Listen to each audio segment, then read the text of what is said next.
Well, I'm Daryl Henline, and I'm the Director of Operations for Bridge Space, which is the company that runs Bridge Art Space and a couple other businesses here in Richmond. Bridge Art Space is this place that we've created by building some art studios in Bridge self-storage.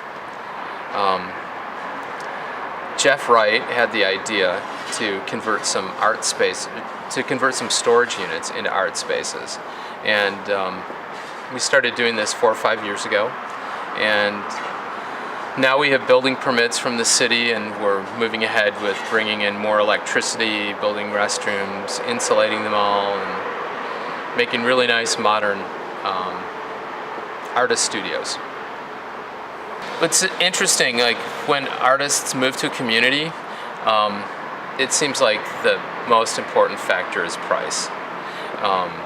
Because if you're making art, if you're getting your career going in art, or if you're changing your direction in art, you're probably not making a lot of money with your art.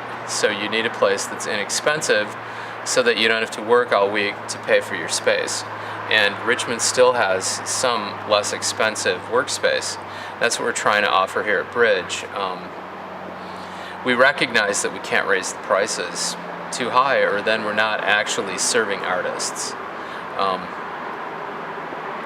The other elements that are important in developing an art community in any specific locale is access to the space. I mean, Richmond's on BART, so that's great. If there were more art spaces closer to BART, it would probably be easier for artists to get there. And community also has to have a positive engagement with arts to make artists want to be there. Sure. Well, the studio situation in the Bay Area is really tough, and it's really hard for music. Music is, usually the last thing anybody wants to have in a studio space. It's really fun, actually. Yeah. So what solution do you think Bridge Art Space and the prevalence of light industrial space in Richmond is providing for artists in the East Bay? Oh, it's like I said, it's disappearing.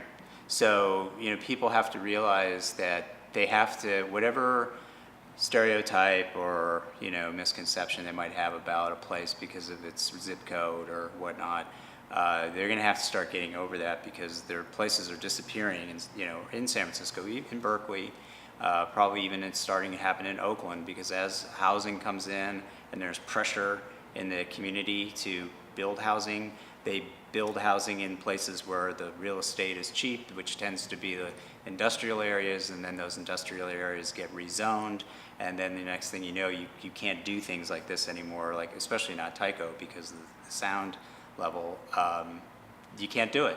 So these places are like the last, stronghold for artists to kind of come in and make it their community.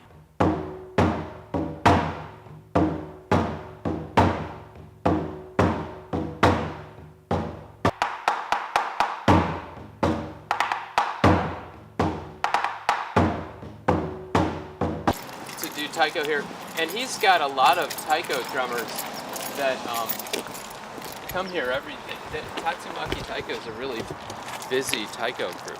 Right. They do a lot of shows. Okay. They're there. Yeah. All right. Let's go. Oh, we're good? Okay. Yeah. That's good. I'm glad you're not going to publish this, because. So it's true that we had a space in East Oakland that we got around 2003. Of course, that's not the whole of the story. I was part of a space for about 10 years before that was actually in Berkeley. There used to be industrial parts of Berkeley that artists could rent that were affordable. So I got pushed out of there in around 2000, 2001 in the first dot-com boom.